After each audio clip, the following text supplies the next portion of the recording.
Hello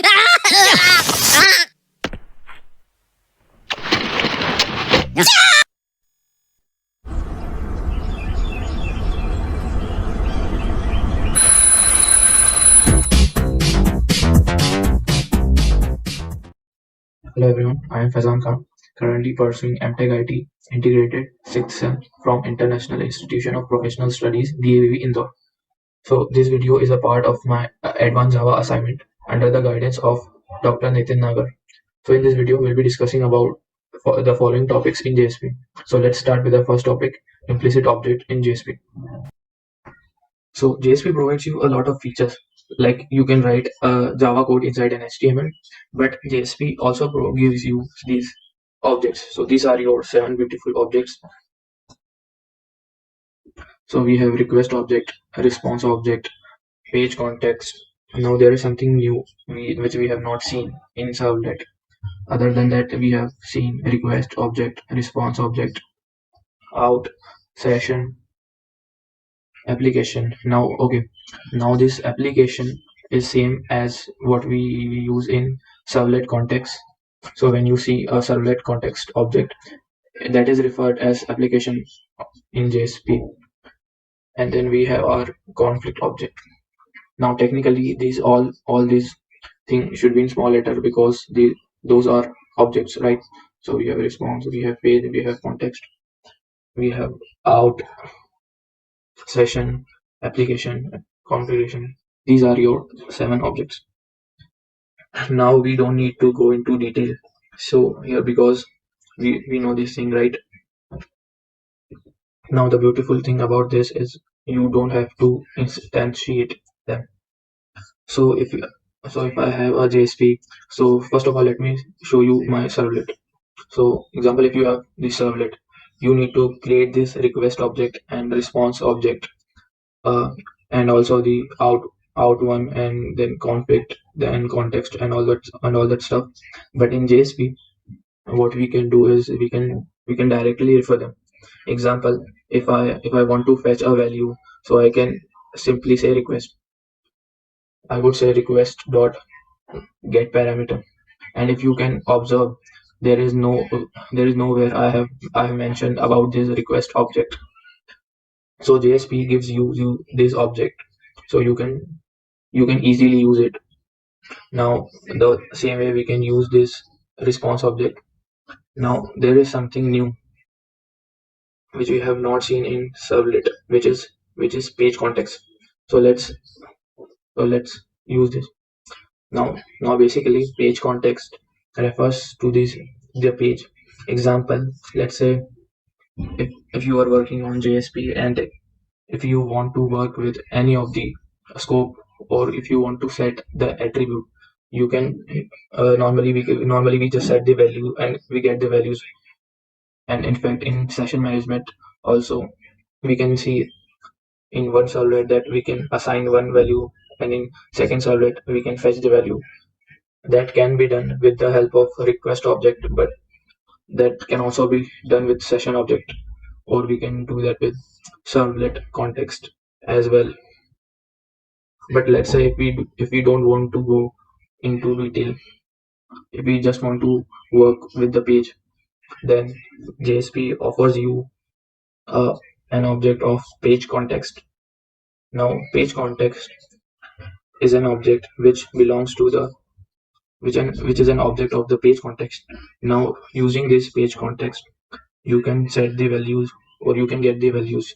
So if we say, so if you want to set an attribute, you can set any attribute here, so that you can use this attribute later. Example, we use any name such as Naveen. So we have assigned the attribute now. So whenever we want to fetch this value Naveen, we can fetch this with the help of name. So you can do that with the help of set attribute. Now by default it stays in a page, so the scope of this page context is the same. Now when I say scope, what it means is like when you have a session scope, it means you can use these values anywhere anywhere in the session. So let's say if you open 5 pages in a particular session, you can access them in those 5 pages. When you say request scope, it means that the current page and the next page, the page you are requesting, even that page can have the data and the request. So, but if you talk about the page context, it is only available to the current page. But what if you want to specify some scope? Then we can do that. So we can specify the name, then the value, and then we can specify the scope as well. So if we don't want this page to be only in the scope, you can mention that it goes into the section scope as well. So we can use this. We can use a constant. So let's say it's a page context dot. So we have a constant called the scope. So basically all these are the int values. So the session scope as is itself is a integer value. So there is something new which we can use in JSP. Let me just recap. If we talk about scope, so we have this different scope available. We have request, session, servlet context, or we can refer some servlet context as well. But if you want to refer to the current scope, the only the page, you can use only the page context here. Now using this page context, we can actually set the values in different scope the way we have done here, so that you can refer that in some other scope in some other pages. And then we know how to use session. We have seen this in servlet as well. An application is nothing but it's your servlet context. So we don't have to actually instantiate the servlet context. So if we see this example, we see this servlet context CG equal to get servlet context. You don't have to do this in JSPA. We can simply use conflict and just it will just work. We use conflict dot and we can use all the methods here by using conflict.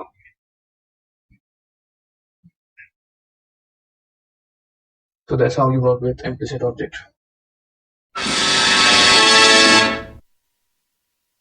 So let's talk about our second topic, which is JSP directives. Now, as we have seen in JSP, we can use different tags like we have directives and declaration. Now, in directives itself, we have 3 types. The first one is 8-page. We have at include and we have at taglib. In fact, we have seen an example of page. So if you want to import a package, when you just want to specify the language, you can use add page.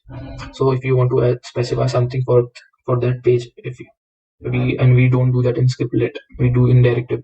Now in example, we are putting that package, or you want to mention.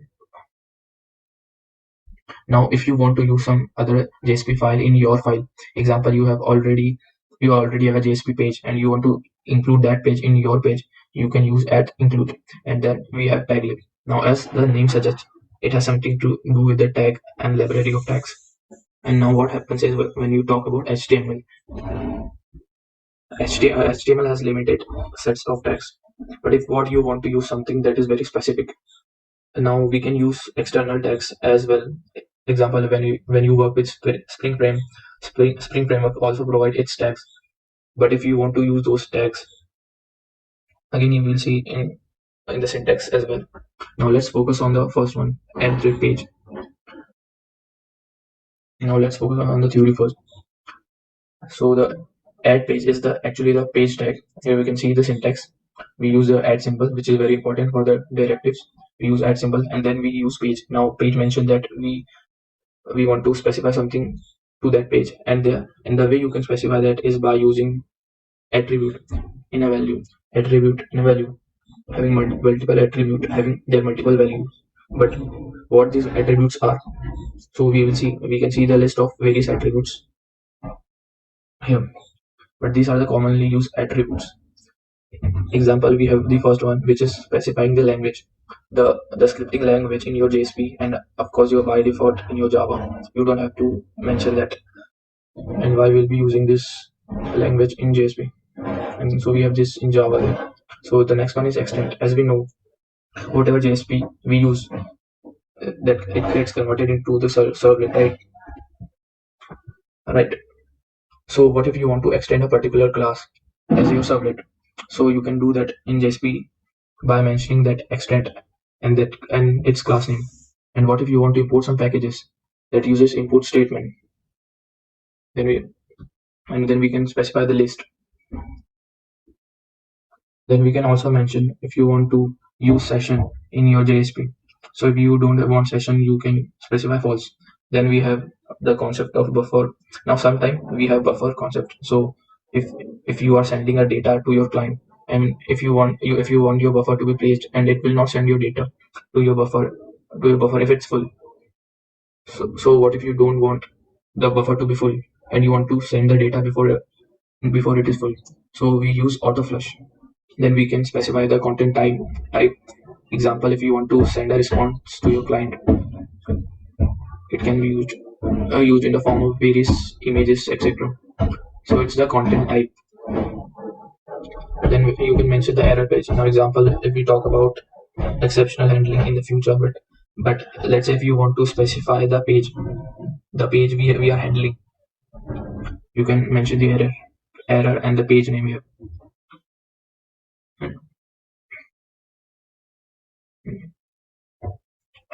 And we'll learn about this following later. And if you want to specify some information about this we can use this.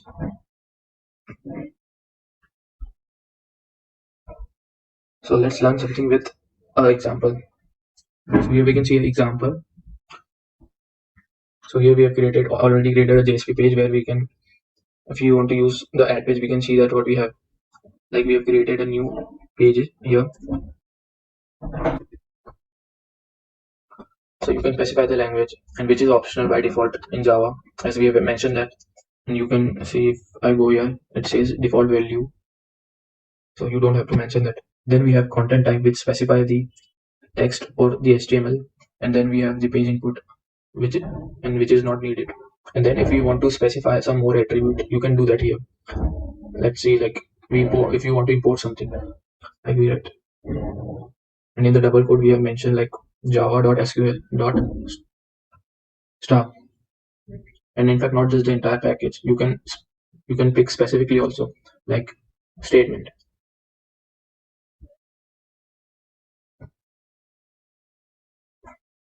So what if you want to import your whole class? So say comma, we can mention that java.util.random. So it will. So what if you want to specify the whole inputs, and you know, if you don't think it looks good on the same line, you can use this import statement into another page tag, and you can really do that. Then you can specify the whole and whatever you want in your package, like import java dot. Yep. So you can have multiple imports. Now please know that import is the only attribute that you can use multiple times in your directives. Otherwise, for content type and language, you won't be able to use it. Now once we have done with the imports, now let's explore some more example that we have studied earlier.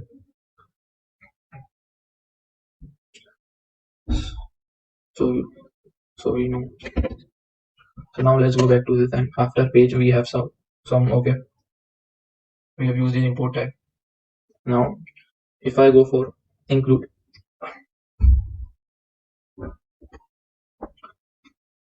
so here we can see. Now if I go for includes, so now what is include? Normally we create a design, we have this habit, right? Like every page will be having header and footer. So if instead of writing that for every page writing header and footer, we can just write the whole code in one JSP, and we can include that JSP into our JSP. Example, we have this home.jsp, right? And we have this header.jsp. And let's write some code here. Example, we use the Java code to add two numbers 7 plus 6, and then this header page I want this to be into our current page, home page. So you can use add percentage, and you can say include, and you can mention the page name, which is header.jsp. Yeah, that's it, simple. So include is a tag which adds.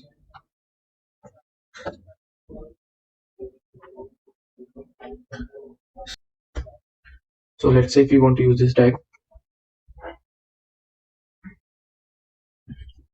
so what we have to do is you have to mention the URI. So of course URI, for entering URI you should have a library, and you have to mention that URI, and then you have to mention the prefix. Now what is prefix? Let's say if I want to use a tag here, let's say any name like Navin tag, as we know that Navin tag does not exist. Now if your browser try to interpret that tag, it will show an error.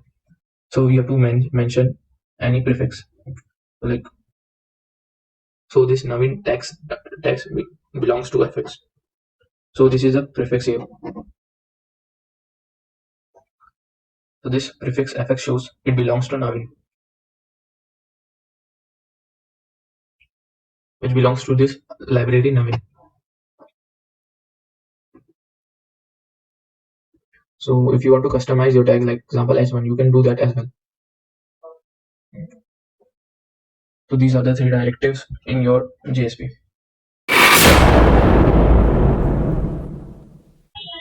So let's talk about some of the JSP tags.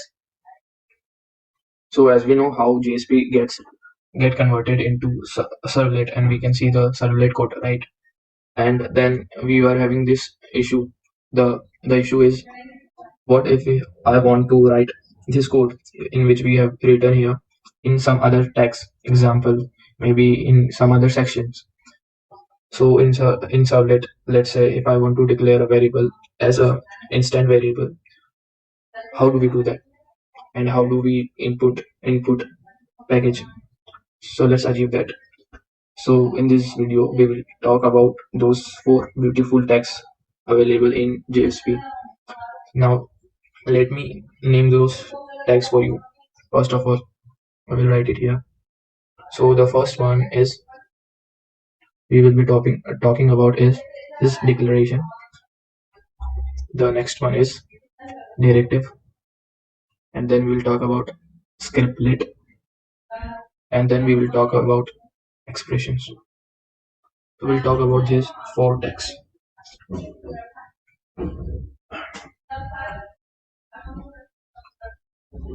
So by default the tag we use here is called as scriptlet tag. So whatever tag which we are using here, it is basically a scriptlet tag. Now why is this scriptlet tag? Like whatever you have mentioned in this tag or in this section will be a part of this service method. So by default it doesn't matter how many tags you write. It's not that you can only write one or two. You can have multiple tags, like even before hello world we can write those tags if you want to perform small operation there. So if I do this, if I say, in this section we will write out dot print ln, and let's say hi. So if I write hi right now, and if I go back to my page, and if I refresh it, you can see we got hi, and of course we got this text because I've already written that, but I have got hi here. Okay, so if I see this in JSP, now if I say you use servlet, we will be having that hi here. You can see that it's working. See, so the thing is you can have multiple scriptlet tags, but all these codes go into your service method. But what if you want something outside of the servlet method, and that's where your declaration comes into play. Example, let's say if I create a new variable, so if I do it here, let's say hi. I will remove this. I just want to remove this hi. It's annoying. So let's declare a variable like int coefficient and assign 3 in it. And I want this variable to be created outside outside the service. That is our instant variable. The thing is, if I just run this code and if I say use servlet, you can see if I use servlet, the variable is still not there. It's not here. See, the variable is inside the servlet. We can see here. See, as we can see, it is inside the service method. So by default, and that's actually what happens. And what if I want it to be outside?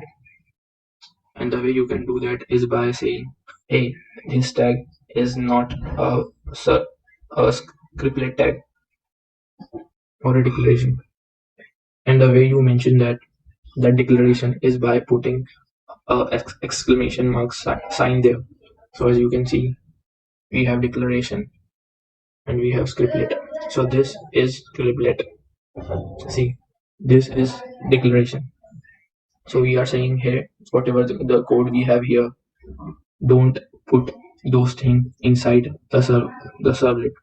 When you say don't in programming, we say not, the not symbol in programming. So basically this is a declaration, or you can say this is a not scriptlet. Again these are the two tags here. So do we have something more in example? If we input a package, so how do we do that? So to use that package, what we do is let's use something which belongs to our packages. Example, something like carom scanner. So let's say, so here you can say scanner belongs to this java.util, and we can see here java.util is not a default package that you can input it. The moment I say in, and the moment I say enter, you can see something has changed here. We got a tag here. Now is not this tag is not simply an envelope or any percentage. We have one more symbol here, which is at the rate. Now whenever you have a at the rate symbol or at the rate symbol with this angular bracket and percentage, it is called as a a directive tag. So basically, if you want to input a package or if you want to use some external tags, that's where you will be using directives. Again, we'll talk about that later. How can we put external tags and all that? So how can we use that different feature of that? But meanwhile, when you say at the rate, so if you want to input a package, this is what you do. You can put start here as well. But there is one thing you have to observe. But when you say input, it becomes an attribute. So we have to use an equal symbol. And if I go here, this is not compiled properly. Let's run this and refresh this. And if I go back, oh, it's not working. There is some error. So scanner is giving some issue because we have not written this code properly. Let's remove this scanner. So we need to input the package here, right? So once after removing that, I have done that. If I go back to my servlet, you can see that in servlet we got java.util.star. So there is how we use those three tags. We have declaration, we have directives, which is at the rate, and we have scriptlet.